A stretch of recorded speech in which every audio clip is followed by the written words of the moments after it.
Muy bien, ok. Muy buenas tardes con todos y todas. Estamos ya en vivo desde las redes sociales del Ministerio de Desarrollo e Inclusión Social, desde el fanpage. Muy contentos de poder retomar esta serie de paneles que estamos siguiendo desde el primer seminario internacional territorializando la protección social en el Bicentenario. En la mañana tuvimos bastante eh, eh, interés por parte del público y de los mismos panelistas en diferentes comentarios sobre los avances y los retos en cada uno de los temas abordados, ¿verdad? Como, por ejemplo, el de la protección social en el sistema, en el marco de la pandemia, cómo es que hemos avanzado y también los retos que estamos teniendo. De igual forma, en lo relacionado a la gestión territorial. Y también un tema muy interesante que se trató en la mañana sobre la pobreza multidimensional y los retos. En ese sentido, continuando con los paneles, vamos a tener este cuarto panel titulado La gestión de las bases de datos en tiempos de crisis, el Registro Nacional de Hogares del Perú. Para eso nosotros tenemos como invitado especial a consultor e investigador especializado en protección social, Rodolfo Beasley. Bienvenido, Rodolfo. Y este panel estará moderado por el director general de Focalización y Información Social, Javier Loza. Entonces, acto seguido, vamos a darle pase, por favor, a Javier para que pueda también presentar a los panelistas que nos acompañan y que podrán tener pues, 2 rondas de comentarios y al final un cierre también de Rodolfo en este cuarto panel sobre el Sistema Nacional de Hogares. Adelante, Javier, por favor. Buenas tardes, muchas gracias, Carlos. Y en primer lugar, un fuerte saludo y abrazo a todas las personas que nos acompañan y que están atentos a las presentaciones tan interesantes que hemos visto el día de hoy.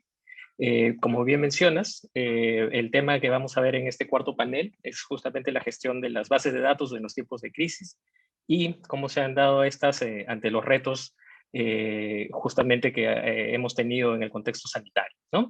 Y como ejemplo de estudio, el Registro Nacional de Hogares de Perú. Pero en primer lugar vamos a tener la presentación de Rodolfo Beasley, que es consultor de Alianzas Globales GIZ y que es investigador y especializado en protección social, ¿no? Y que ha tenido un enfoque en estudiar los sistemas y los programas de protección social para su adaptación, preparación y uso en las acciones de gestión de riesgo de desastres. Como parte del panel, vamos a tener un intercambio de datos. Contamos con la gentil participación y compañía de Rocío Portal, que es subdirectora regional de salud del Gobierno Regional de Cajamarca. También nos acompaña Gladys Cachay Espino, que es actualmente la gerenta general del Registro Nacional de Identificación y Estado Civil, del RENIEC. Y también contamos con la participación de Carolina Trivelli, que es asesora regional de la FAO, actualmente también investigadora principal del Instituto de Estudios Peruanos y que también ha sido ministra del Ministerio de Desarrollo e Inclusión Social en los años de 2011 y 2013. En primer lugar, vamos a empezar con la presentación de Rodolfo, por favor. Voy a tener un manejo de los tiempos para que nos alcance tiempo para poder intercambiar opiniones. Por favor, Rodolfo, si tu presentación la podemos tener en unos 15 minutos en primer lugar, para luego pasar a hacer un intercambio de opiniones. Muchas gracias a todos. Muchísimas gracias, Javier. Muchas gracias, Carlos. Y gracias a todos por la invitación. Y un gusto compartir este panel y conversar, intercambiar ideas un poco sobre esta temática tan relevante.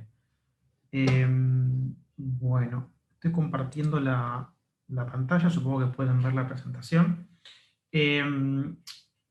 Rápidamente decir que la información que voy a estar presentando se construye sobre varios estudios que hemos realizado en el último tiempo sobre esta temática, algunos de los cuales, para algunos de los cuales hemos entrevistado a varios de los presentes, estudios realizados con GIZ, la cooperación alemana, y también con el Programa Mundial de Alimentos. Y algunos de esos estudios están disponibles y los puedo compartir más adelante. Bueno, vamos a hablar sobre registros sociales, entonces quiero pasar muy rápidamente sobre algunos conceptos clave que creo que es necesario tener en cuenta para estar todos enfocados en lo mismo. Cuando hablamos de sistemas de información, hay tres componentes clave. Por un lado están lo que se llaman registros o bases de datos, que son simplemente repositorios de datos. Después tenemos, segundo componente, que son los software, los aplicativos que permiten analizar, utilizar, procesar los datos de los registros, que transforman los datos en información. Y después tenemos procedimientos y capacidad que nos permiten gestionar e intercambiar datos. Estos pueden ser reglas, protocolos, capacidad en términos de recursos humanos, de hardware, etc. Entonces, estos tres componentes son los que integran un sistema de información. Cuando hablamos de registro social, hablamos de uno de estos componentes, y los registros sociales, como en el caso del Perú, bueno, pueden adoptar diferentes esquemas, pero por lo general adoptan el esquema que pueden ver a la derecha, disculpen que está en inglés, y es una puerta de entrada de datos que pueden ser recolectados a través de barridos censales, a través de los gobiernos locales o de otros mecanismos o de una combinación de mecanismos. Ingresan los datos, se consolidan los datos en un registro, en una base de datos, y ese registro social. Después una aplicación los analiza. Por lo general se hace evaluaciones de bienestar, de pobreza, etc. En algunos casos rankings también, en el caso del Perú, la clasificación socioeconómica. Y después cada programa utiliza esta información de acuerdo a sus propios criterios para la elegibilidad de beneficiarios de sus programas. Rápidamente mencionar que los registros sociales, estas bases de datos, pueden cumplir roles importantes en diferentes momentos del ciclo de desastres o choques. Tendemos a enfocarnos en el paso número 3 de esta gráfica, que son informar respuestas a desastres, pero también puede cumplir otros roles antes de los desastres, informar tareas de preparación, de planificación, y también después, más a largo plazo, para informar políticas de diseño, de protección social y de gestión de riesgos. Bien, la experiencia de la respuesta al COVID-19. Esta gráfica que ya le he compartido en otras presentaciones, entonces quizás algunos ya las conozcan, quiero hacer, creo que es clave, entonces quiero detenerme unos segundos sobre esta cuestión. Supongamos que el óvalo naranja es la población nacional, el verde claro es el registro social, y después tenemos más adentro los registros de beneficiarios, ¿no? Y por favor, las dimensiones de los óvalos son solamente indicativas, no son proporcionales, ¿sí? Al caso de Perú. Entonces, tenemos estos diferentes óvalos. Tenemos la población general, tenemos el registro social, y tenemos los registros de beneficiarios, como por ejemplo de programas como puede ser Juntos, Pensión 65, etc. Después tenemos un choque, que es el círculo transparente. Y entonces tenemos en el punto A aquellos beneficiarios que han sido afectados por algún choque. Estos beneficiarios es relativamente sencillo darles asistencia, porque se puede dar asistencia a través de lo que conocemos como una expansión vertical, es decir, un ingreso adicional a quienes ya están en los programas, o de cualquier otro tipo de respuesta, pero son personas de las cuales ya tenemos muchos datos porque son beneficiarios activos de programas. De nuevo, de Juntos, de Pensión 65, de cualquier programa. En el punto B están aquellos que fueron afectados por el choque, que no están en un programa, pero que sí están en el registro social. A veces los registros sociales, y sobre esto vamos a conversar mucho, la información se desactualiza, no es información muy operativa porque no es información para implementar programas, pero tenemos información sobre esos hogares. Entonces, podría ser sencillo o relativamente sencillo alcanzarlos, y esta es una estrategia que fue implementada por el Perú en la respuesta a la pandemia. El gran desafío, todos son desafíos, pero el mayor desafío es alcanzar a aquellos que están en el punto C, que son los que no están en los registros, no son beneficiarios de programas, pero han sido afectados por el choque.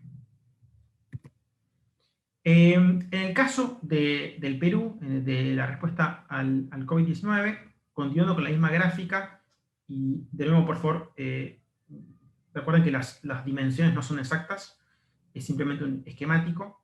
El PGH, el Padrón General de Hogares, cubre al 77% de la población,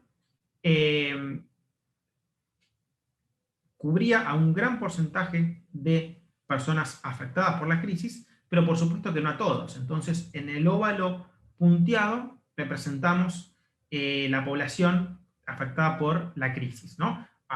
Se incluyen a los beneficiarios de programas, a personas que estaban en el PGH, pero también personas que no estaban en el PGH. Entonces, la estrategia inicial fue a través del bono Yo me quedo en casa, del bono independiente y del bono rural, estos bonos responder a través del PGH, es decir, responder rápidamente con la información existente. Esto posibilitó una respuesta rápida, por supuesto, y también, vamos a decir, en línea con lo que hicieron otros países de la región con sistemas de información similares a los del Perú. Es una respuesta que ha sido bastante popular en la región, de responder rápidamente con los registros sociales disponibles. Sin embargo, hay algunos problemas. En primer lugar, bueno, parte de la información estaba desactualizada, mucha de la información ha sido recolectada hace 5 años, y se desactualiza la información socioeconómica, de ingresos, etc., pero también la composición del hogar. Por supuesto que los hogares cambian, la composición cambia bastante frecuentemente, ¿no? Después también tenía una subcobertura en áreas urbanas. Por supuesto, el PGH era así diseñado para informar de determinados programas, y esos programas tienden a tener más cobertura en áreas rurales, por lo tanto, el PGH tenía más cobertura en áreas proporcional en áreas rurales. Sin embargo, las áreas urbanas fueron muy afectadas, entonces este era otro de los problemas. Y después se detectaron otras incompatibilidades que hacían pensar que el PGH, si bien fue de gran utilidad, tenía varios problemas con la calidad de sus datos. De ahí el nacimiento del Registro Nacional de Hogares. Y continuando con la gráfica anterior, lo que se hizo fue expander el registro social. Entonces vemos cómo se expande y se cubre prácticamente a toda la población. Así se posibilita el bono familiar universal con una estrategia más universal que los anteriores. Bien. Registro Nacional de Hogares, bueno, todos lo conocen bien, no hace falta describir mucho. Sí quiero hacer énfasis en la posibilidad de registrarse, de inscribirse a través de un portal web que se estableció en un momento durante algunas semanas, como una posibilidad de no solo utilizar el PGH y las otras bases de datos, como el Censo Poblacional, como el RUPIN, sino también dar la posibilidad a aquellas personas que quizás no estaban en las bases de datos de poder aportar su información. El Registro Nacional, bueno, tiene información casi de la totalidad de los ciudadanos. Requirió un gran esfuerzo en cuanto al intercambio de información, un esfuerzo en muchos casos sin precedentes, y puede, por supuesto, convertirse en una herramienta fundamental para el futuro de protección social. Sin embargo, hay que tener en cuenta algunas cuestiones.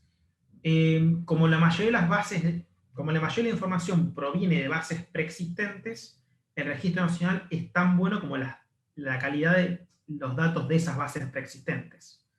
Y eso será lo que habrá que evaluar, la calidad de los datos de esas diferentes bases que nutren al PGH, al Registro Nacional, disculpen. El portal web ayudó a recolectar información adicional, pero solamente de una proporción muy menor de los registros del Registro Nacional de Hogares corresponden a personas que se registraron a través del portal web. Entonces la mayoría proviene de bases ya preexistentes. Y un desafío muy grande fue el de la identificación de hogares. El PGH identifica hogares, pero como dije anteriormente, esta información se desactualiza rápidamente. Las otras bases de datos administrativas tienden a tener información a nivel de individuo. Entonces, identificar hogares con bases a nivel de individuo es difícil. Se establecieron algunas estrategias, se puede hacer a través de parentesco, etcétera, pero por supuesto que parentesco no es lo mismo que hogar, entonces esto lleva a una serie de errores. Este es un desafío que varios países de la región enfrentaron, no solo el Perú. Quería rápidamente compartir algunas reflexiones del uso de registros sociales en el mundo. Esto es algo que hemos estado monitoreando muy de cerca. Y primero decir que es una estrategia que no tenía precedentes. Hicimos un estudio, que lo podemos compartir ahora después, en 2019, sobre el uso de registros sociales en respuesta a choques de gran escala, y prácticamente no había experiencias en el mundo. Y sin embargo, con la pandemia esto cambió radicalmente, y ahora existen muchos países que los están utilizando. En la mayoría de los casos, la información de registro social fue complementada con otras bases administrativas, como en el caso del Perú, y también con mecanismos adicionales de recolección de información, como por ejemplo el portal web. Entonces son experiencias que van en línea con experiencias de otros países. La problemática de registros desactualizados es una problemática clave en muchos de estos registros, no es una problemática únicamente del Perú, y faltan por lo general mecanismos efectivos y flexibles para la recolección de datos. Nosotros quisiéramos mecanismos que puedan recolectar datos continuamente y tener una idea continua de la situación de las personas, no una foto estática. Otra cuestión que hemos visto en muchos países es que los registros sociales no fueron diseñados para informar respuestas a emergencias. Entonces la información que recolectan es típicamente la necesaria para medir pobreza, por ejemplo, pobreza crónica por lo general, no necesariamente vulnerabilidad y exposición a determinados choques. Y por otro lado, otro punto a mencionar es que aun cuando el registro sea de gran calidad y muy actualizado y cubra toda la población, o sea, un caso totalmente ideal, de todos modos, por supuesto que esa información es recolectada antes de la emergencia y por lo tanto no refleja la situación después de la emergencia. Estos choques afectan la calidad de vida de las personas de modo desigual, por lo tanto es una foto anterior. Entonces sirve para una respuesta rápida, pero posiblemente o seguramente lleve a errores de inclusión y exclusión debido a que es una información anterior al cambio en la condición de vida de las personas. Entonces, como para una primera respuesta puede ser adecuado, sin embargo después se tienen que establecer mecanismos para recolectar más información y ajustar esa primera respuesta. Bueno, algunas reflexiones hacia el futuro que comparto para que podamos discutir en el panel. Algunos retos y prioridades, ¿no? Bueno, por un lado, una cuestión de integración. Los sistemas de información se benefician cuando hay mecanismos integrados, es decir, cuando se consolidan procesos. Los procesos de recolección de datos, de evaluación de necesidades, de implementación de programas, de monitoreo de programas. Cuando estos diferentes mecanismos, dentro del MIDIS y con otros ministerios y a diferentes niveles de gobierno, están integrados y consolidados, ¿sí? Por otro lado, y se ha hablado mucho de esta temática, la interoperabilidad, que es la habilidad de intercambiar información, ¿sí? La pandemia creó la posibilidad de intercambiar datos como no había ocurrido anteriormente. Sin embargo, se hizo de modo no planificado. Interoperabilidad implica definir cómo se quiere intercambiar los datos, quiénes intercambian los datos, qué datos, cuándo, de qué modo, y garantizar la seguridad de los datos intercambiados.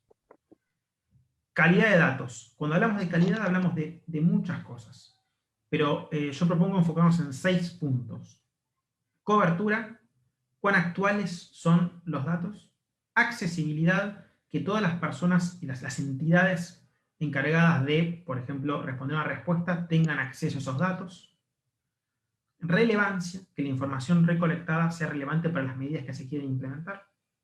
Precisión, por supuesto que sea precisa la información. Y seguridad, si vamos a recolectar mucha información, tenemos ahora un registro que cubre a toda la población, vamos a compartir información, tienen que haber medidas de seguridad y privacidad, por supuesto. Actualización a demanda, este es un punto clave. Se pueden hacer barridos censales para recolectar información, pero sabemos que esto es muy caro, que se retrasa, tiene ventajas, pero también tiene muchos problemas. Pero de todos modos, es una foto en el tiempo. Nosotros quisiéramos que cualquier persona que sus circunstancias cambian pueda acercarse a demanda y actualizar sus datos. Estos mecanismos a demanda hay que mejorarlos. Es una problemática que enfrenta el Perú, pero que enfrentan varios países de la región, como tener mecanismos en los cuales la gente efectivamente se acerque y actualice sus datos de modo continuo. Y por último, preparación para informar acciones a lo largo del ciclo de desastres.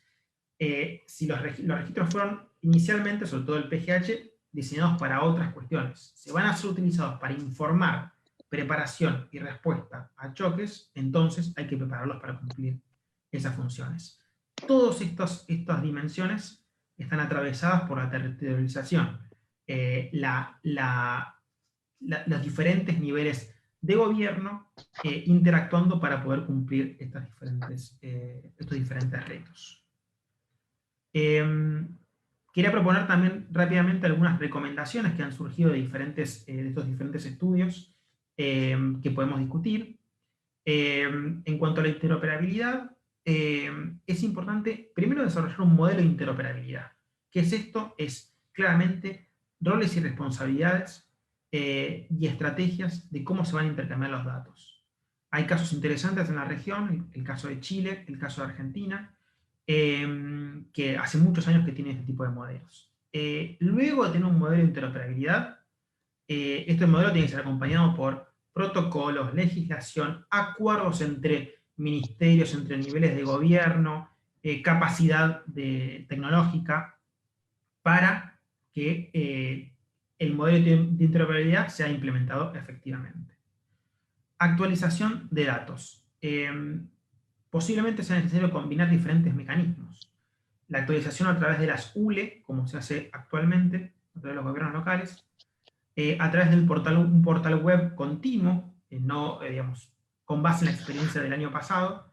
Se pueden explorar otras alternativas, por ejemplo, el uso de telefonía móvil. Algunos países utilizan a organizaciones de la sociedad civil que tienen acceso a poblaciones muy vulnerables para poder actualizar los datos. A otros programas o sectores, por ejemplo, si gran parte de la población está en el seguro integral de salud, entonces quizás se puede usar esa plataforma también para poder obtener datos y actualizar el registro nacional. Es importante estudiar y entender mejor los incentivos y las barreras de las personas para actualizar la información.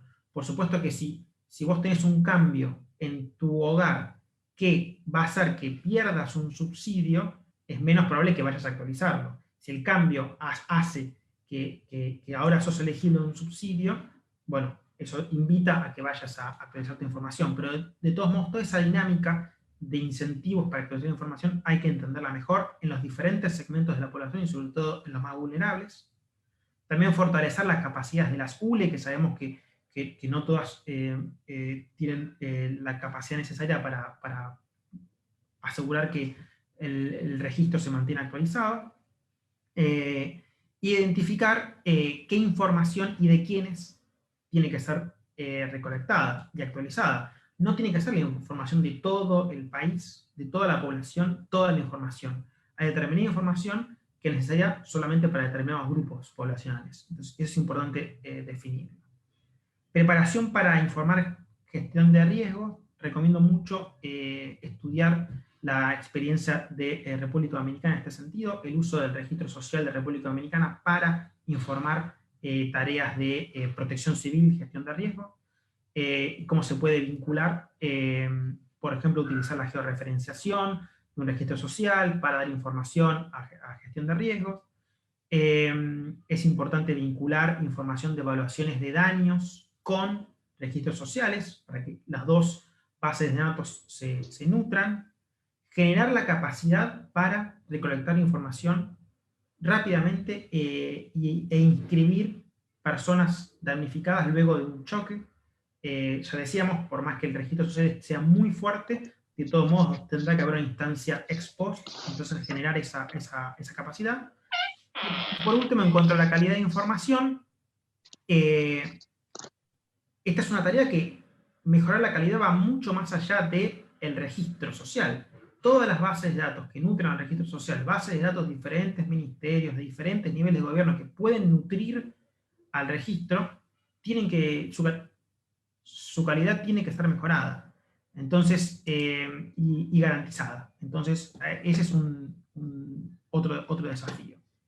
Creo que se me fue la slide, pero ya terminaba. Solo dejo algunas preguntas para el panel que podemos discutir, también podemos enfocarnos en otras cuestiones, pero algunas preguntas rápidas. ¿Qué estrategias y medidas se deben tomar para poner en valor la información del Registro Nacional de Hogares? Sabemos que tiene información muy rica, que se desactualiza rápidamente, pero sería importante saber qué estrategias se tienen que implementar para realmente obtener el máximo de este registro. Otra pregunta es, ¿la crisis posibilitó acciones innovadoras y reactivas sin precedentes? Por ejemplo, el intercambio de información. Ahora la pregunta es si seremos capaces de mantener este enfoque luego de la pandemia. Y esto ocurre en el Perú y ocurre en otros países también. El nivel de emergencia creó como una suerte de momentum y posibilitó cosas antes impensadas. Bueno, ¿lograremos mantener esto después? ¿Cómo podemos hacerlo? Por otro lado, ha llegado el momento de construir un sistema de protección social y por ende de registros de información inclusivo para todos. Hemos visto que uno de los grandes problemas es la gente que no está dentro del sistema, por supuesto, ¿no? La necesidad de, en particular, personas en áreas urbanas, trabajadores informales, etc. Entonces, la necesidad de buscar fuentes de información para alcanzar estas poblaciones. Y por último, foco especial en el tema de la actualización de los datos. Ahí propuse algunas ideas de cómo actualizar los datos, pero es sin duda ahora que ya hay un registro nacional, es sin duda uno de los temas a debatir. Eso ha sido todo, espero no haberme pasado mucho de tiempo y estoy con muchas ganas de participar de la discusión y escuchar los comentarios de los panelistas. No, al contrario, muchas gracias, Rodolfo, por la presentación tan exhaustiva, el repaso de varios de los temas que se han ido implementando en el país para la atención de la emergencia.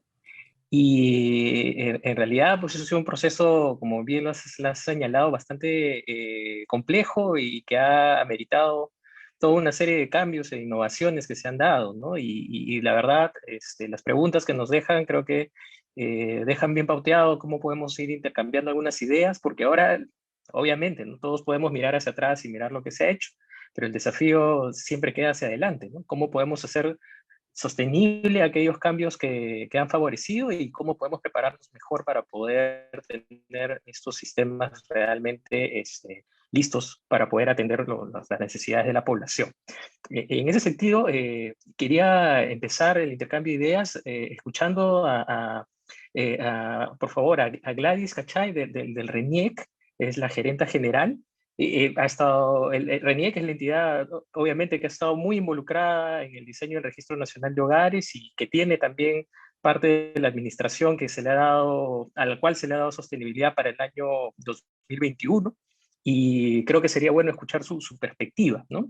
No sé, Rodolfo, de repente podemos dejar un poco las preguntas para que ayuden a estimular la conversación. Y Gladys, por favor, si nos puedes contar tu perspectiva brevemente. Vamos a hacer un pequeño intercambio con el panel de unos 5 minutos entre todos y luego pasaremos a una segunda ronda, recogiendo ideas también del público. Gracias. Rocío. Muchas gracias, Javier. Bueno, escuchándola a Rodolfo, primero quiero saludar a Rodolfo, a Rocío, a Carolina y a ti, Javier, por invitarnos a este panel que realmente es bien importante y sobre todo en este momento, en donde creo que todos estamos participando de una u otra manera en ver cómo afrontamos los desafíos que nos ha puesto la crisis, ¿no? Y desde RENIEC particularmente hemos estado involucrados en muchas acciones. Sin embargo, un poquito volviendo a lo que expuso Rodolfo, me parecía que estaba haciendo un resumen de todo lo que hemos vivido y de todo lo que hemos pasado a lo largo de esta crisis para construir las diferentes bases de datos y para focalizar aquellos hogares que eran beneficiarios de los diferentes incentivos que puso el gobierno para paliar un poco el efecto de la pandemia, ¿no? Entonces, yo me preguntaba, y al escucharlo, me preguntaba primero con qué información contamos, ¿no? Como país. Era una pregunta que me surgió a raíz de tus primeras intervenciones respecto de los repositorios de base de datos, el software que permite gestionar esta base de datos y los procedimientos. Entonces, esa es una primera pregunta que también me surgía y adiciono como a las preguntas para poder discutir en el panel. ¿Con qué información contamos en el país, ¿no? De hecho, RENIEC tiene una base de datos que corresponde al RUIPIN, que es el Registro Único de Personas, de Identificación de las Personas Naturales. Y esa era una primera pregunta que me surgía, porque no solamente es esa la base de datos que tiene el país, sino que hay bases de datos en MIDIS, hay bases de datos en el Ministerio de Trabajo, hay bases de datos en el Ministerio de Salud, en eSalud, y todos han sido actores a lo largo de esta pandemia para diferentes acciones, ¿no? El tema de vacunación, el tema de los bonos, el bono del trabajo, el bono 600, las diferentes acciones que hemos ido organizando como gobierno.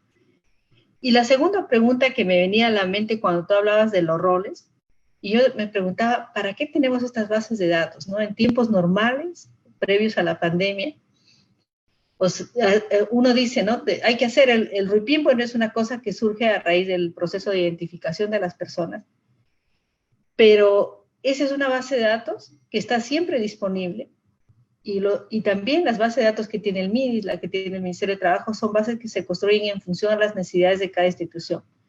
Pero digamos, ¿cómo el gobierno se debería preparar para que todas estas bases de datos confluyan cuando se necesita hacer una intervención? Y esa era mi pregunta, ¿no? ¿Para qué las tenemos? ¿Solamente para solucionar un tema específico de un momento, o es, como tú decías bien, para prepararnos para enfrentar diferentes emergencias, ¿no?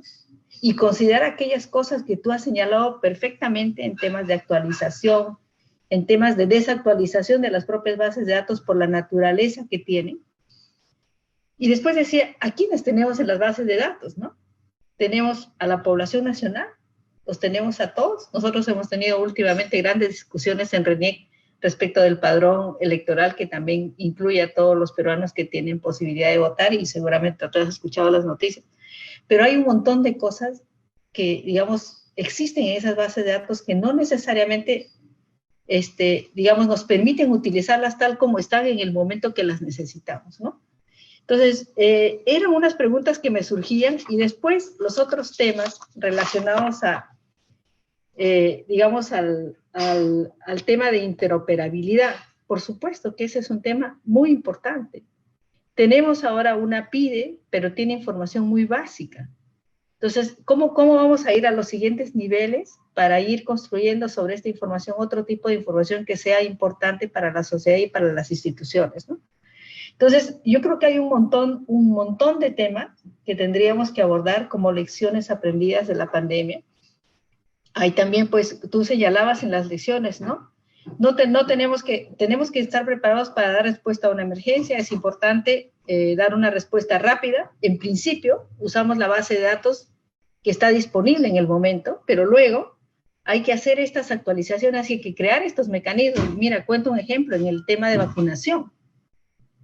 O sea, nosotros hemos hecho con los criterios que MINSA nos ha dado, porque nosotros trabajamos básicamente con los criterios que las diversas instituciones que necesitan una específica base de datos nos dan, y luego a partir de ahí vamos mirando cuáles son los ajustes que tenemos que hacer. Nos dan los criterios, ponemos los ajustes, pero por ejemplo, ¿cómo hacemos con las personas que no tienen DNI, el Documento Nacional de Identidad? Que hay muchísimas. No solamente que estén desactualizados, porque eso está vigente por una norma que nosotros sacamos, sino aquellos que no tienen. Adultos mayores de 90 años, de 83 años, que nunca tuvieron un DNI. Entonces hemos tenido que crear esos mecanismos que tú has mencionado para poder hacer, digamos, un puente para actualizar esa base de datos con esas personas, ¿no? Entonces, la situación de los migrantes. ¿Cómo trabajamos la situación de un migrante que está viviendo en el país y que tiene que ser vacunado? Eso también ha merecido una coordinación con migraciones y con crear un link para que ellos se puedan inscribir y para poder después ver cómo vamos a completar esa base de datos para la vacunación, ¿no? Entonces, he apuntado muchísimas cosas, ¿no? La integración también de las bases de datos, ¿no? La calidad de la información. Esta pandemia, por ejemplo, a nosotros nos golpea muchísimo porque la información que tenemos obviamente no está actualizada porque hay todavía un montón de fallecidos que no han hecho su trámite para estar registrados como fallecidos y estamos trabajando también en eso, ¿no? Entonces hay un montón de menores que no cambiaron su DNI a adultos y todavía figuran como con las fotografías hasta de niños, ¿no? Entonces como tú dices, el tema de la calidad de la información, la cobertura, la accesibilidad para actualizarlo. Entonces, ahorita, por ejemplo, en RENIEC nosotros tenemos 6.8 millones de DNIs que están caducos, o sea que ya no tienen vigencia. Su vigencia está extendida por este periodo de pandemia, pero obviamente en algún momento nosotros vamos a tener todas esas personas acudiendo a nuestras oficinas para renovar su DNI, ¿no? Entonces, yo escuchaba con mucha atención, como te digo, y decía, ¿qué mecanismos tenemos que usar? ¿Cómo podemos hacer que las personas se acerquen y actualicen esas bases de datos, ¿no? Entonces, creo que todavía en este tema nos queda mucha tarea por hacer a nivel del Estado. Creo que es bien importante mirar las acciones. Nosotros hemos participado en muchas acciones. Hemos trabajado el tema del bono 600, hemos trabajado con el Ministerio de Trabajo también, lo del registro con el MIDE, el Registro Nacional de Hogares. Tenemos varios decretos de urgencia para diferentes temas en los que se ha necesitado el RUIPIN, pero realmente sí nos queda una tarea por hacer y por supuesto tratar de trabajar respecto de las preguntas que tú nos has planteado ahí, ¿no? No sé si ya me pasé el tiempo, pero quedo para una segunda vuelta. Gracias, Rodolfo.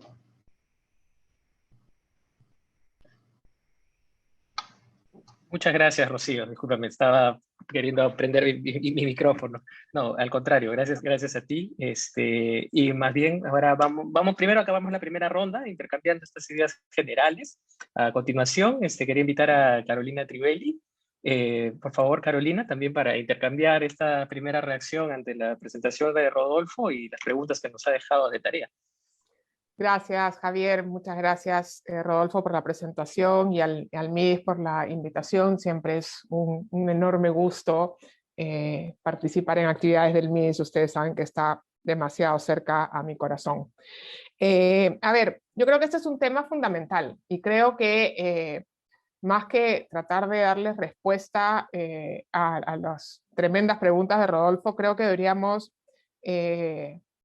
pensar en grande, ¿no? Lo que nos ha demostrado esta crisis es no solamente la tremenda importancia y utilidad de tener un buen registro nacional de personas y de hogares, sino que cuando lo necesitamos tiene que estar listo, ¿no? Y tiene que poder echar mano a todas las opciones de información que hayan. Y para eso, más allá, por suerte estamos en una época en la que la tecnología nos ayuda y nos aporta tremenda cantidad de soluciones, pero creo que yo me pregunto si no deberíamos aprovechar justamente esta coyuntura donde tenemos tan vívido el rol de un registro nacional para primero preguntarnos por la institucionalidad, la gobernanza de este sistema, de este registro, ¿no? Y como bien decía nuestra colega de RENIEC, aquí hay muchas instituciones que deben colaborar y para eso se necesita una gobernanza que no necesariamente es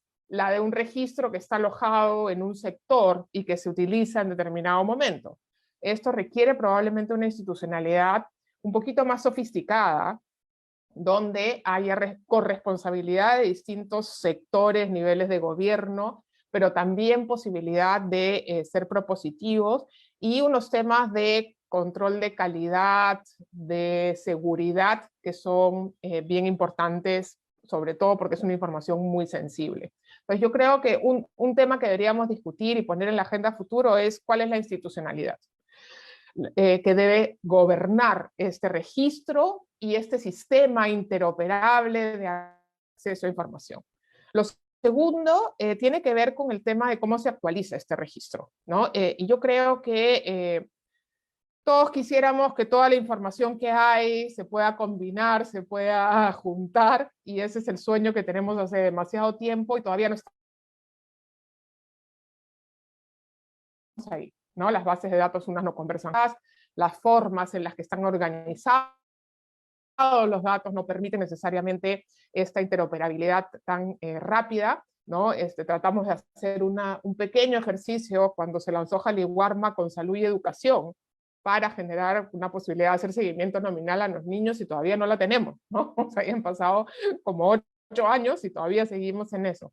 Entonces, es un proceso complejo, ¿no? Entonces, decir interoperabilidad son palabras mayores. Entonces, creo que hay que comenzar definiendo interoperabilidad de qué con qué es prioritario antes de poder plantearnos una mirada más sofisticada de interoperabilidad. Todos queremos poder unir en momentos de emergencia, sobre todo los mejores datos, los mejores registros administrativos para poder llegar mejor a quien lo necesita. Y creo que ese criterio debe ser el que guía cómo queremos armar la ruta de interoperabilidad. Nuestra obligación es que en un momento de crisis, aquella persona que necesita estar en ese registro esté adecuadamente identificada, ¿no? Y eso puede ayudarnos a definir prioridades de qué tipo de procesos de actualización serán los más urgentes y los más relevantes. Lo siguiente, el tercer tema, o sea, entonces institucionalidad, interoperabilidad, pero por fases, porque no es tan evidente, y posibilidad de acceder no solamente a la información que el propio Estado tiene, ¿no? Sino también de algunos privados, ¿no? Vimos en el momento de actualizar el registro nacional en el año 2020, ¿no? Y de comenzar a juntar información, que había información sumamente valiosa. Por ejemplo, voy a poner un ejemplo, en las empresas de distribución eléctrica, ¿no? Pero cuya codificación está asociada a un código de suministro. Y una parte de los códigos de suministro están asociados a un DNI de uno de los miembros del hogar.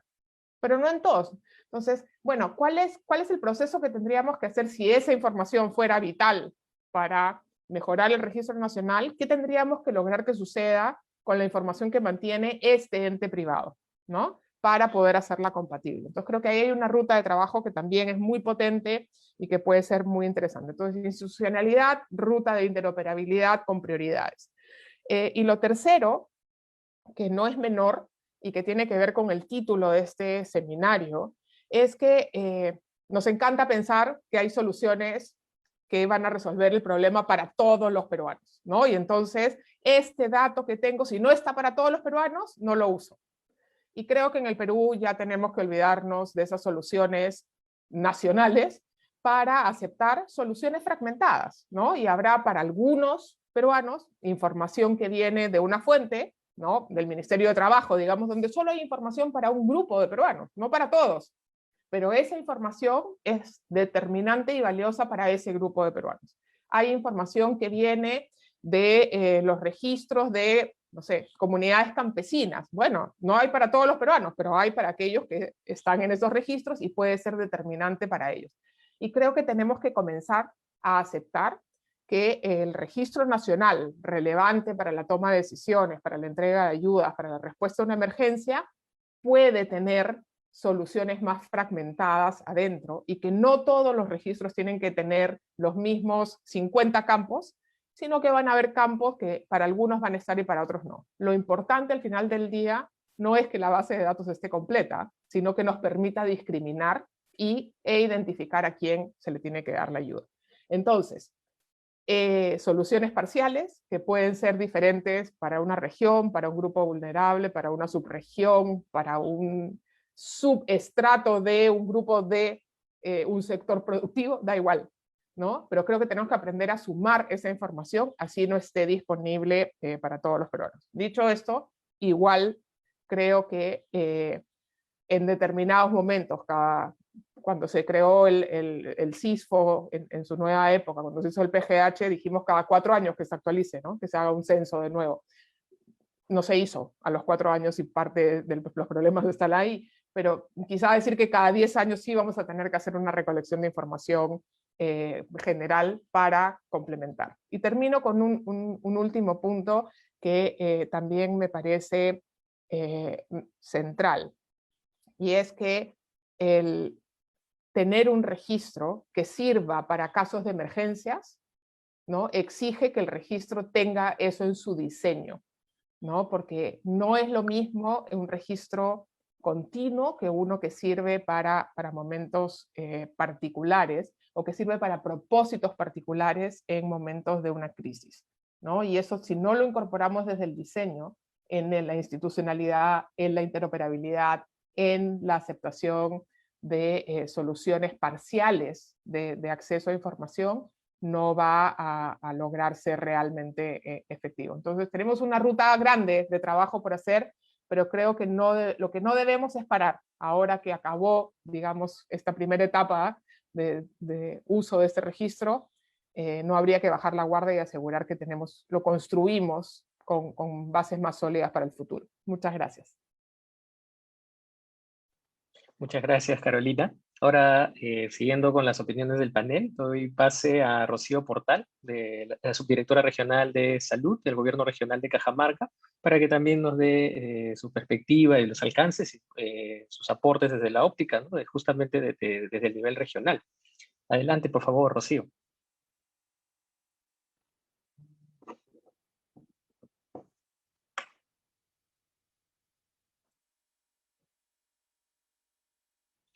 Rocío, no te llegamos a escuchar. Disculpen, estaba... Ahora sí. Ahora estaba saludando a todos los participantes, saludarte, Javier, a Rodolfo Viste, a la directora de RENIEC, y un saludo especial a la doctora Carolina Crivelli, ¿no? Efectivamente, cuando yo estaba escuchando la presentación, nos identificamos por el tema de que la información, igual que es tan importante para la toma de decisiones, para construir adecuadas políticas sociales y la gestión territorial de la protección social, todavía la tenemos muy sectorial, no integrada y no necesariamente disponible. Si bien es cierto, nosotros manejamos varias bases de datos, gestionamos según la información que tenemos, por ejemplo, en este escenario de la pandemia, se ha gestionado de acuerdo a la información de atenciones de población a través de las bases de datos que tenemos disponibles, por ejemplo, en salud, el GISMINSA, el CIS, la data que tenemos, información de medicamentos con CISME, el padrón nominal de niños menores de 6 años, que lo trabajamos también con la RENIEC y los gobiernos locales, información que tenemos de pacientes no COVID a través de aplicativos SIS-COVID, NotiWeb, SINADEF, ¿no? A través de diversos aplicativos gestionamos la información de los pacientes para una adecuada toma de decisiones. Sin embargo, todavía esa información no está integrada, y esto lo venimos conversando y viendo desde muchos años atrás, ¿no? O sea, siempre ha sido el reto de poder tener una información regional integrada, para poder decir realmente que estamos trabajando realmente a través de un enfoque territorial. Si bien es cierto, también hemos hecho esfuerzos en la región Cajamarca, por ejemplo, contamos con un tablero multisectorial, ¿no? Que permite la interoperatividad de las bases de datos, de los padrones nominales, pero básicamente en este escenario de la pandemia ha sido con la información del sector salud y de los programas sociales.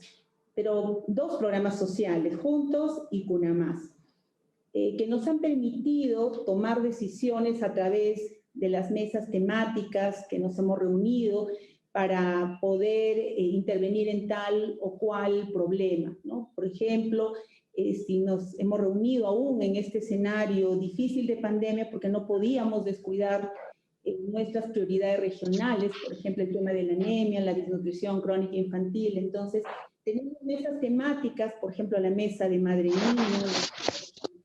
¿no?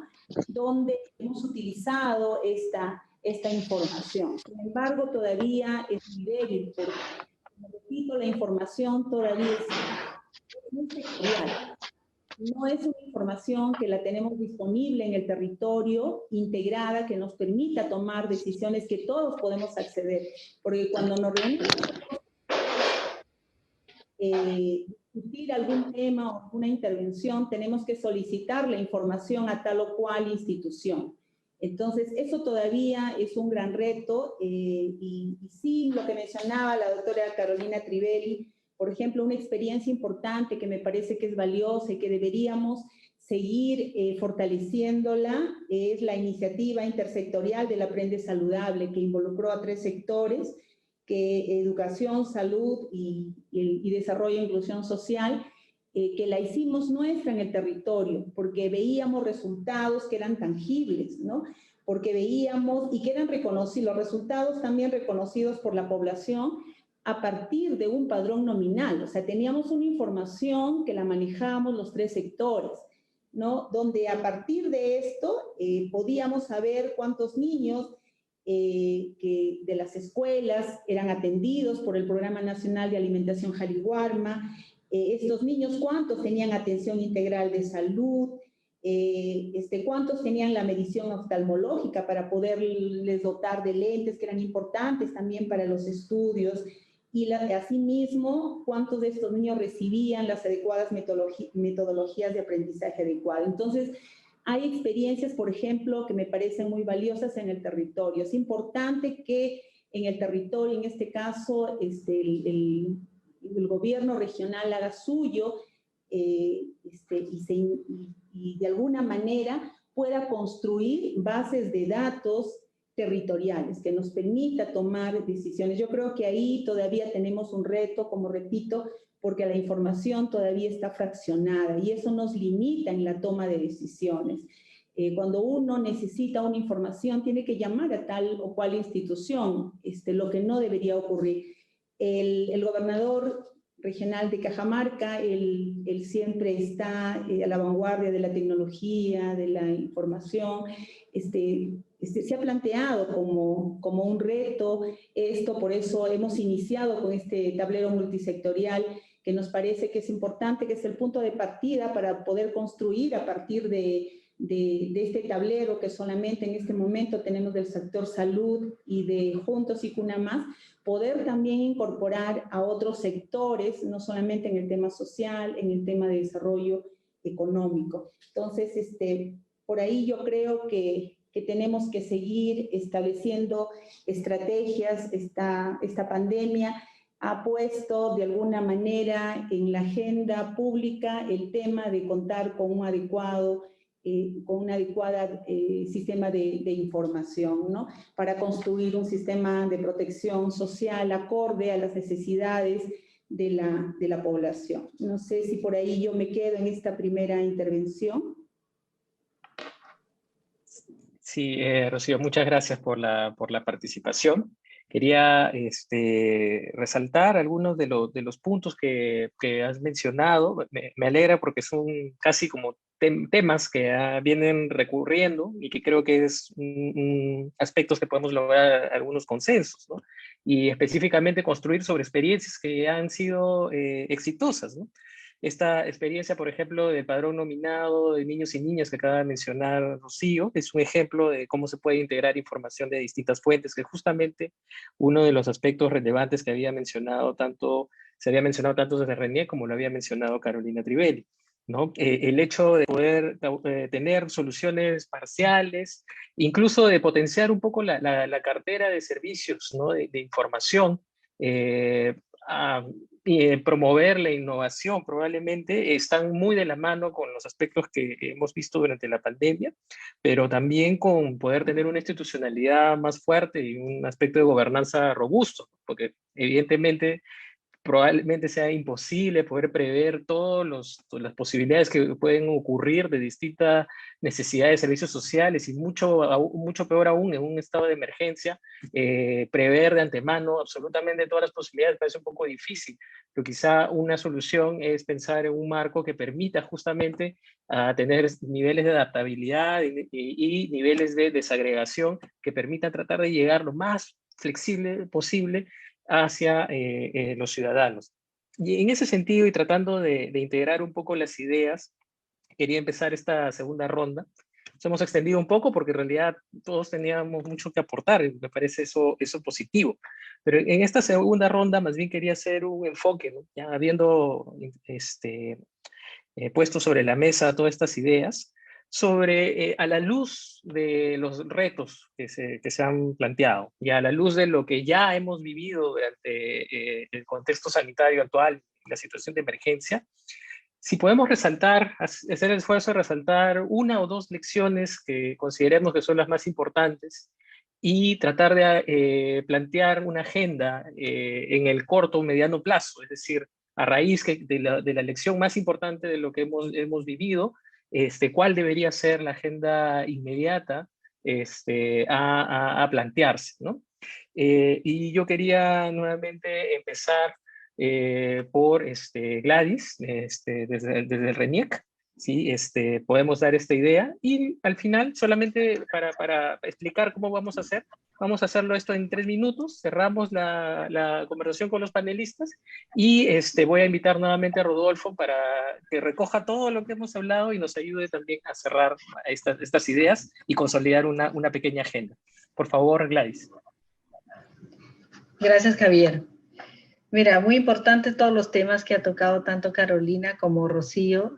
Además le mando un saludo especial. Yo soy de Cajamarca, así que me siento súper identificada con ella. Yo estoy en el Colegio Santa Teresita, así que más aún, Rocío, me siento feliz de que estemos compartiendo este panel. Bueno, mira, desde el lado de RENIEC, nosotros nos hemos quedado con muchas lecciones, digamos, para adelante. Sabemos que el RUIPIN se convierte en una base de datos potente para lograr consolidar diferentes padrones para diferentes intervenciones. Y lo que yo resaltaría, digamos, como una lección para adelante es la calidad de la información. Y cuando digo calidad de la información me refiero no solamente a que el dato corresponda a lo que debe ser, sino también a la actualización y a la necesidad de mantener este registro de personas totalmente actualizado en la medida de lo posible, porque realmente hay ciertas limitaciones para eso, hay ciertos factores que influyen en tenerlo de esa manera, pero eso creo que sería una de las agendas más importantes. Nosotros estamos haciendo ahora varias acciones, vamos a tomar varias acciones para actualizar la información, y creo que nuestra mira es que realmente el registro de identificación siga siendo el soporte, digamos, para muchas de las intervenciones del Estado y para cruzar información con las bases de datos diversas que ha dicho Carolina, que ha señalado que tienen que ser fragmentadas y de acuerdo a las necesidades y a las prioridades de cada uno de los sectores. Y eso creo que es una labor bastante importante y que nos queda para adelante. O sea, ¿cómo hacemos para darle toda la seguridad a la información, mantener esa seguridad que tiene ahora el RUIPIN y darle la calidad en cuanto a la actualización? Que eso es muy relevante para el tema de llegar a los que tenemos que llegar en el momento que debemos llegar. Entonces, creo que eso para nosotros sería una gran prioridad y esta es la agenda que tenemos para adelante. Tenemos ahora un proyecto con el Banco Interamericano de Desarrollo en donde estamos actualizando bastante de nuestra tecnología y también varios de nuestros procesos y bases de datos para que realmente esto sea una realidad. No es un trabajo que se va a hacer de un día para otro ni de una semana para otra, pero esta sería como para nosotros una de las prioridades que tenemos en la agenda. No sé si esa es la, para ser breves, la respuesta y podemos ir a una segunda respuesta, Javier.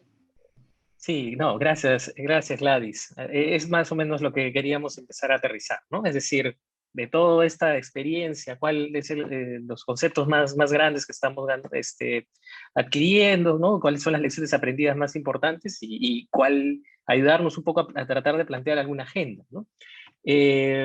Por otro lado, Rocío, desde el Gobierno Regional de Cajamarca, ¿cuál es tu impresión sobre esto?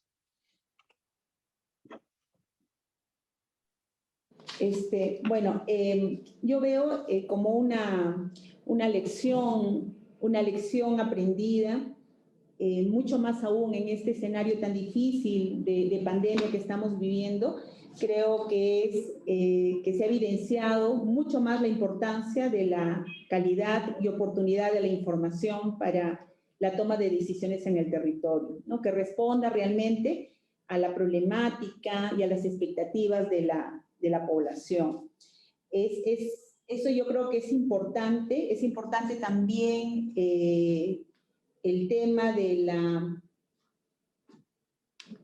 lo que mencionábamos, de la interoperabilidad de las bases de datos. Eso sí eso de alguna manera lo tenemos que fortalecer a través del tablero multisectorial regional que estamos desarrollando. Y podría mencionar, quién sabe, como una agenda regional y nacional, el uso de las TIC para la transformación digital. Yo creo que ese es un tema importante. Las TIC hoy más que nunca han estado presentes en este escenario. Hemos aprendido a muchas de las personas a utilizarlas y desarrollarlas. Y también es importante consolidar la información regional, como ya lo mencionaba, de los diferentes sectores sociales y productivos. Acá el desarrollo social no puede desligarse al tema de desarrollo económico. No puede haber uno sin lo otro. Entonces, como están bien ligados, también tenemos que tener un sistema de información que integre a estos dos sectores, mirando el enfoque territorial, ¿no? Y lo otro es de que tenemos que seguir fortaleciendo el CISFO, ¿no? Porque desde la creación del sistema de focalización de hogares en nuestro país y la aplicación en nuestra región, se han evidenciado grandes avances, pero aún no son suficientes, ¿no? Pues si bien es cierto, como también en la ponencia se mencionaba, la focalización permite que el gasto se concentre en las personas que más necesitan dicha intervención. Sin embargo, dicha focalización no escapa de dos tipos de errores que también se han mencionado, que es la filtración y la subcobertura. Esto también lo hemos evidenciado en nuestra región, ¿no? Entonces, todavía tenemos que fortalecer este sistema que nos permite focalizar, que es parte de los esfuerzos para alcanzar mayor eficiencia y equidad también de las políticas sociales. Esto que se trabaja con los niveles locales, si bien es cierto, el gobierno regional también tiene una mesa temática a partir de la cual impulsa el adecuado desarrollo de este sistema de focalización de hogares que es el CISFO.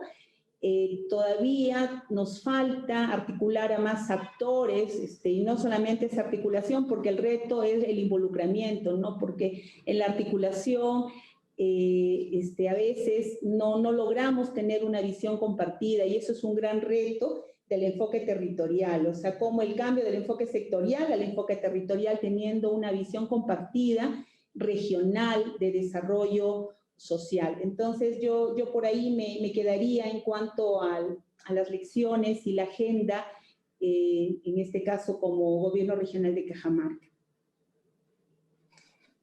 Súper, muchas gracias, Rocío.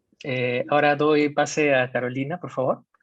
Gracias, Javier. Realmente Rocío nos da con un plan que es vital, ¿no? Y es cómo involucramos a las autoridades y al gobierno regional como líder en la promoción del uso, pero también del involucramiento y de la operativización de estos registros, ¿no? Yo creo que una de las cosas, de nuevo, así como nos gustan las soluciones totales, decimos ya que los gobiernos regionales hagan algo. Bueno, no todos los gobiernos regionales pueden hacer lo mismo. Las capacidades, las potencialidades, el interés es distinto, pero cuando hay una Rocío Portal en un gobierno regional, cuando hay un gobernador, como Mesías Guevara, interesados en esto, creo que tendríamos que apuntalarlos y que tengan el mejor registro posible, al menos en su región, ¿no? Que quizá eso va a abrir la puerta para que otros se copien las formas de utilizarlo.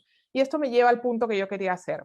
El registro nacional va a mejorar, va a mantenerse, va a generar nuevos mecanismos, va a promover la interoperabilidad en la medida que sea útil para que los distintos actores del sector público tomen decisiones, sea el gobierno regional, sea un ministerio sectorial, sea un programa en particular.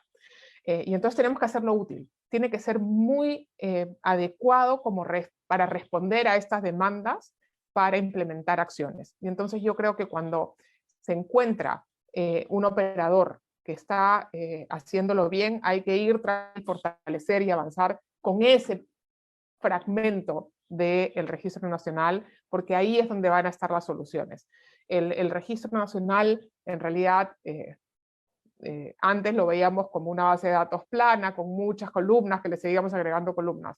Después pasamos a pensarlo como un cubo, ¿no? Con muchas filas, columnas, y ahora en realidad deberíamos pensarlo como un agregado de muchos pequeños cubos, ¿no? Que interactúan entre sí, que se superponen. Es una mirada mucho más compleja, pero es lo que viene, sobre todo cuando reconocemos que en cada territorio, en cada sector van a haber usos y fuentes distintas. Entonces, creo que lo que hay que plantearnos es primero una mirada muy abierta de lo que es este registro, y para eso hay que plantear y dentro de esa mirada hay que plantear una hoja de ruta de cómo queremos irla mejorando.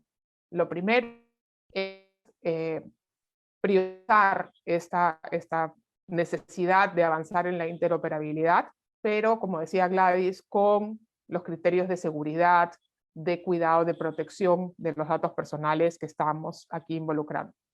Lo segundo es darle una libertad de uso y de mejora, ¿no? De complementariedad a quienes realmente lo están usando, sea un programa social del MIDIS, sea un sector, o sea un gobierno subnacional, un gobierno regional, por ejemplo. Yo en el caso de Rocío creo que estoy de acuerdo, hay dos tipos de errores en el CISFO, pero yo creo que la tarea de un gobierno regional es asegurar que haya cero subcultura en mi región, ¿no? Yo creo que eso sería un objetivo crucial, y para eso enfocaría mi esfuerzo en mejorar mi CISFO de Cajamarca, en que ninguna persona que necesite se quede sin ayuda porque yo hice mal la actualización del CISFO, por ejemplo, ¿no? El problema de filtración ya es que se ocupe el MIDIS, pero de la subcobertura yo sí me sentiría totalmente comprometida con eso, que fuese un objetivo a nivel regional. Entonces creo que para que hayan hojas de ruta, para que hayan usos diferenciados, para que haya posibilidad de sumar esfuerzos, tiene que haber, insisto, lo dije antes, como institucionalidad, pero al menos debe haber un grupo de trabajo multisectorial con distintos niveles de gobierno que trabaje esta hoja de ruta y la vaya consensuando para hacerla posible, ¿no? A veces tenemos estos reportes que dicen todo lo que podríamos hacer, pero al final falta tanto y necesitamos hacer tantas cosas que no pasa nada. Quizá necesitamos un grupo de trabajo más acotado que vaya haciendo pequeñas mejoras, una a una, en el margen, ¿no? Trabajando con RENIEC, trabajando con los usuarios, trabajando con lo que ya existe, para asegurar que hay una ruta de mejora en el proceso agregado. Gracias, Javier. Muchas gracias, Carolina. Yo quería agregar además que en el marco de los temas que venimos conversando, desde el MIDIS creo que hay dos desarrollos positivos que creo que pueden, un poco nos van a alegrar en nuestras preocupaciones, ¿no? De que están alineados con varios de los temas que estamos conversando, ¿no? El primero de ellos es que junto, obviamente, con el registro, con el RENIEC, venimos trabajando en fortalecer el Registro Nacional de Hogares. Recordemos que este registro fue básicamente diseñado para la atención durante la pandemia en el 2020, ¿no? Con medidas de excepción y medidas de emergencia. Para el año 2021 ha sido dotado de sostenibilidad normativa y también de un presupuesto para que el RENIEC pueda seguir dándole mantenimiento. Y la idea justamente es que esta herramienta pase a tener canales de actualización de cara al ciudadano permanentes, ¿no? Permitiendo que los ciudadanos puedan registrar.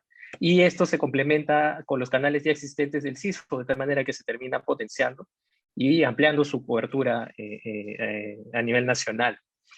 Y por otro lado, desde el MIDIS también estamos trabajando muy fuerte en fortalecer el marco normativo de ya no solamente el CISFO, sino del Sistema Nacional de Focalización, que es un concepto en realidad más amplio y que creemos que no, justo en el proceso de implementación ha tenido el reto, ¿no? El desafío de tener que ver los temas de la pandemia y un poco ha quedado por detrás el Sistema Nacional de Focalización. Para aquellos que no lo hayan escuchado, el sistema va más allá solo del registro y la clasificación económica de los hogares, sino que también está pensado en dar un marco flexible para poder diseñar y actualizar diseños de intervenciones ya existentes, así como dotar de manejo intergubernamental en el nivel regional y a nivel local de la participación y los roles que existen, ya no, como mencionaba, no solo en el registro propiamente de la información, sino también en la participación en las intervenciones. Entonces, eso nos parece que también es un avance importante porque está alineado justamente con todos estos conceptos que estamos intercambiando el día de hoy. Después, por el lado del público, hemos recibido un par de preguntas que yo quería más bien ya para ir, antes de darle pase a Rodolfo y conversar, que me ayuden un poco a responder estas preguntas que hemos recibido muy, muy brevemente. Uno de ellos habla sobre la entidad, nos preguntan, ¿no? ¿Cuáles son las entidades encargadas de captar la información y de validarla? Y si existe en el Perú una entidad rectora de la interoperabilidad de información de todo el sector público. Sobre estos aspectos regulatorios, ¿no? Que son bien específicos. No sé, Gladys, si nos puedes ayudar a responder sobre las responsabilidades en cuanto al recojo de la información del Registro Nacional y si existen algunos estándares ya desplegados o implementados. No, ya. Mira, a ver, no sé si la pregunta se refiere a si hay a la instancia que regula, digamos, todo el tema de interoperabilidad. Entiendo que lo tiene la Secretaría de Gestión de la Información de la SECDI, de PCM, que ellos están trabajando todo el tema de interoperabilidad del Estado. De hecho, ahorita tenemos la PIDE, y como yo lo mencioné al principio, la PIDE tiene cierta información de varias instituciones, incluido el Registro Nacional de Identificación, pero es una información básica. En este nivel, en donde se ha hecho interoperabilidad de información, hay cierto nivel de información que es accesible a todos, ¿no? A todas las instituciones públicas, pero no es suficiente para alguna de las necesidades que tienen las instituciones públicas. Entonces, eso me imagino que será trabajado en un segundo nivel. Nosotros, por supuesto, en el momento que se definan el segundo nivel y otros niveles adicionales, seguramente participaremos activamente de eso. De hecho, ya hace mucho tiempo, ahora hemos puesto nuestra información en los niveles requeridos en ese primer nivel de información, pero me imagino que hay otros niveles que están pensados y se seguirá trabajando en eso. Pero la entidad que está, digamos, liderando todo este tema es la Presidencia del Consejo de Ministros. Muchas gracias, Gladys. Solo, además, ¿no? Estaban preguntando por la captación de la información y como lo mencionó Rodolfo, y solo para que el público también tenga ese conocimiento, como se explicó inicialmente, la Conformación del Registro Nacional de Hogares capturó información de múltiples fuentes, ¿no? Incluyendo las del MIDIS, las del propio Registro de Personas Naturales del RENIEC, los registros de programas sociales, también información respecto a ingresos que tenía disponible el Ministerio de Economía y Finanzas respecto al sector público, pero también del Ministerio de Trabajo y de Promoción del Empleo. La integración de esta información se realizó ya a nivel operativo dentro del propio RENIEC, pero como se mencionó, ha sido como que uno de los grandes esfuerzos, quizás el mayor esfuerzo de juntar información respecto a la ciudadanía que ha hecho hasta ahora el Estado peruano, ¿no? Adicionalmente, tenemos otra pregunta vinculada a la implementación de la entrega de los subsidios, ¿no? En el cual nos preguntan si hay muchos hogares que realmente necesitan ayuda por parte del Estado, que no fueron beneficiarios de los distintos bonos, y qué alternativas se pueden usar para solucionar ese tipo de problemas. Entonces, Carolina, tú ahí puedes ayudarnos también a dar algunas ideas para responder esta pregunta. A ver, yo creo que porcentualmente fueron pocos los hogares que no recibieron ayuda, por ejemplo, con los bonos, ¿no? La evidencia que tenemos es de una cobertura bastante alta, ¿no? Incluso para grupos muy vulnerables, pero en, no sé, 8 millones de hogares que recibían un bono, que 1% no haya sido atendido, es mucho, ¿no? Son muchas personas.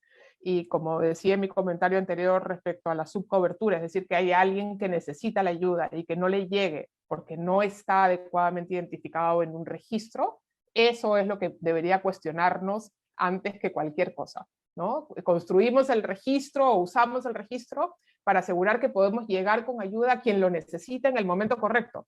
Y si eso no estamos logrando, ¿no? Ahí es donde creo que todavía tenemos que preocuparnos como acción central. La cobertura ha sido bastante buena, ¿no? Pero no ha sido perfecta, y claro, bastante buena en porcentaje, quiere decir que igual algunos cientos de miles de personas se quedaron sin recibir ayuda cuando más la necesitaban, y eso debe dolernos a todos los peruanos, ¿no? Entonces creo que eso debería motivarnos a tener este grupo de trabajo, hacer esta hoja de ruta y avanzar en el trabajo. Y la otra cosa es que para algunos no pudimos llegar con ayuda a pesar de que estaban bien identificados, porque tenemos otras fricciones, digamos, en el sistema, como la falta de inclusión financiera, la falta de operadores para realizar pagos a tiempo, etcétera, que generan otro tipo de complicaciones, ¿no? Entonces son tareas distintas en el proceso de implementación. Muchas gracias, Carolina. Y entonces, bueno, ahora voy a dar un pase a Rodolfo para que nos ayude también a ir, dado que también él tenía una serie de preguntas, si es que vemos la luz, o sea, si estas ideas ayudan justamente a establecer, o desde su perspectiva, desde tus aportes, nos ayudan a establecer un camino, ¿no? y una agenda. Rodolfo, por favor. Muchas gracias, Javier. Muchas gracias. Bueno, por supuesto que no me va a responder las preguntas quedan para que sigamos reflexionando. Ante todo, muchas gracias a vos, Javier, pero también Gladys, Carolina, Rocío, por toda la información, y creo que ha sido un intercambio muy, muy rico. Creo que algunas reflexiones finales, brevemente, en cuanto a sistemas de información, bueno, estamos hoy mucho mejor de lo que estábamos hace 1 año o 2 años, ¿no? Entonces, por supuesto, que queda un camino muy largo por recorrer, pero estamos mucho mejor, no solo por la existencia del registro, sino por la conciencia que hemos tomado todos, la población y después también las personas involucradas en política pública, en cuanto a la importancia de los datos. Y es algo trascendental, porque siempre hablamos de decisiones de política basadas en información. Bueno, es lo que estamos reclamando aquí y lo que estamos discutiendo. Entonces me parece que es trascendente. Por supuesto que como nos gusta seguir mejorando, nos enfocamos en lo que falta, pero es importante ver lo que se ha conseguido, ¿no? Entonces estamos mucho mejor. Creo que en el fondo desarrollar un sistema integrado, interoperable, de gran cobertura, flexible, etcétera, es un objetivo de largo plazo. Lleva muchísimo tiempo, requiere de muchísima coordinación, entonces es algo de largo plazo. Sin embargo, coincido, creo que era Carolina quien decía anteriormente, bueno, para que eso se consiga, tenemos que tener pasos intermedios, y los diferentes actores tienen que ver la utilidad en recolectar información, en mejorar las bases de datos, en compartir información. Nosotros, si le vamos a pedir a una entidad que recolecte más información, que comparta más información, tiene que también ver una utilidad de eso. No podemos decirle no, porque dentro de 15 años va a haber un sistema integrado de, bueno, esa visión está bien, y es importantísimo ese norte, pero tiene que haber pasos intermedios donde todos vayan viendo la utilidad de la información. Creo que la institucionalidad, la gobernanza, que también mencionaba Carolina, un poco lo que yo me refiero también con el modelo de interoperabilidad, es la base central, ¿no? ¿Quiénes van a estar llevando adelante este sistema? ¿Y de qué sistema estamos hablando? ¿Cuáles son los roles? Se tiene que construir sobre eso. Y por supuesto con una hoja de ruta hacia el modelo que se quiere conseguir. Creo yo que se requiere información de tantos actores diferentes, de tantas entidades diferentes, de diferentes niveles de gobierno, ya no solo de gobierno, también como mencioné anteriormente, del sector privado, etcétera, que se requiere de muchos consensos y de trabajo conjunto. Solo para dar un ejemplo de mi experiencia personal, hace 15 años yo trabajaba en la entidad del gobierno de Argentina que se encarga de la integración de información de protección social y fiscal. Verán que sigo en la misma temática de trabajo. Y mi trabajo, era joven en aquella época, mi trabajo consistía en viajar a las provincias a establecer acuerdos entre el gobierno nacional y los gobiernos provinciales respecto de qué información compartir, cada cuánto, qué medidas de seguridad, etc. Y eso es un proceso muy arduo que lleva muchísimos años y que todavía no ha concluido, ¿sí? Entonces, por supuesto, la información es clave y cada entidad tiene que tener mucho cuidado con su información, ¿no? Porque es la información de los ciudadanos, en el fondo. Entonces, se tienen que establecer estos acuerdos, y entonces cada entidad tiene que ver la utilidad en ello, tiene que estar seguro de que la información se va a utilizar de modo adecuado, y eso es un proceso de largo plazo. Entonces creo que estamos un paso enorme más adelante, pero bueno, queda mucho por trabajar. Bueno, eso es todo de mi parte. Muchísimas gracias, Javier. Te paso la palabra de vuelta. Gracias a ti, Rodolfo.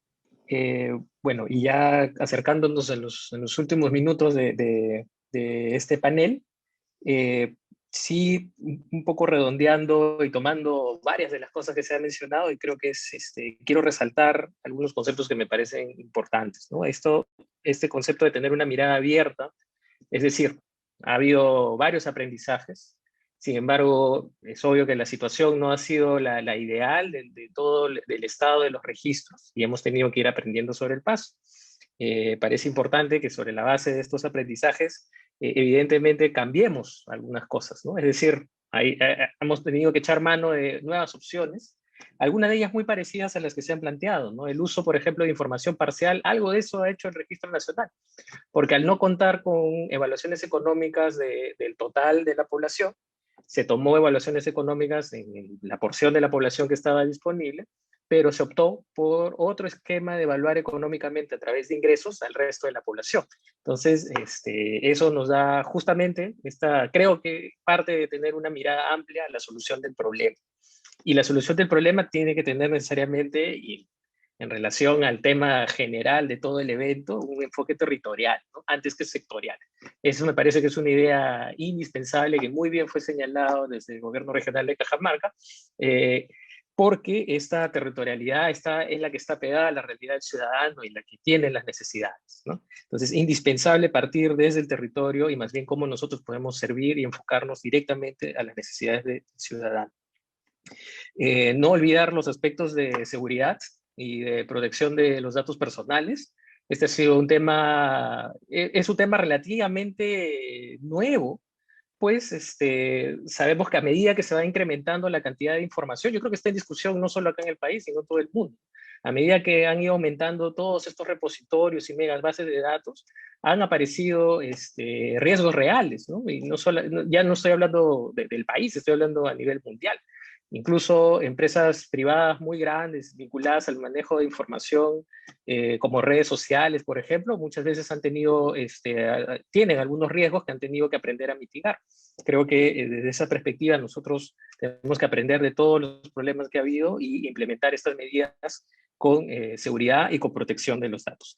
Y obviamente todo esto tiene que estar inmerso en una red robusta de gobernanza, como bien lo mencionó Carolina, ¿no? Y con los roles bien definidos. Creemos de que los avances que estamos haciendo a los marcos normativos, de repente desde el MIS, contribuyen a ello. Quizá un espacio aún más potente es la propia Comisión Interministerial de Asuntos Sociales, que tiene por naturaleza, es multisectorial, y que tiene en sí misma la responsabilidad de manejar la política social, ya no solamente la política de desarrollo e inclusión social, sino la política social del país, ¿no? Y sobre la cual algunos de los acuerdos que se han vinculado al sistema de focalización han dado un poco el marco, el ejemplo de cómo se pueden lograr estos consensos y tomar estas decisiones, y de repente es un buen espacio a explorar justamente estas ideas de tener trabajos multisectoriales que lleven a cabo definir este marco de gobernanza que tanto se necesita, ¿no?, para poder fortalecer el registro nacional. Con estas ideas, más bien quiero volver a agradecer la presencia de Rodolfo por haber estado acompañándonos esta tarde, y también de nuestro distinguido panel. Rocío, muchas gracias. Gladys, muchísimas gracias, y Carolina Trivelli, muchísimas gracias. Y bueno, desde el MIDES también te llevamos siempre cerca del corazón, como bien lo has mencionado, ¿no? Y bueno, gracias a todos por el tiempo que se nos ha dedicado, y paso a Carlos nuevamente para continuar con el evento. Muchas gracias. Muchísimas gracias. Muchísimas gracias. Muchísimas gracias a todos. Muchas gracias. Buenas tardes. Gracias. Muchísimas gracias, Carolina. De igual forma, Rocío, Rodolfo, muchísimas gracias por todas las innovaciones, los valiosos aportes que vienen brindando de igual forma de nuestros colegas de RENIEC. Ministerio de Desarrollo e Inclusión Social. Bicentenario del Perú, 2021. Gobierno del Perú.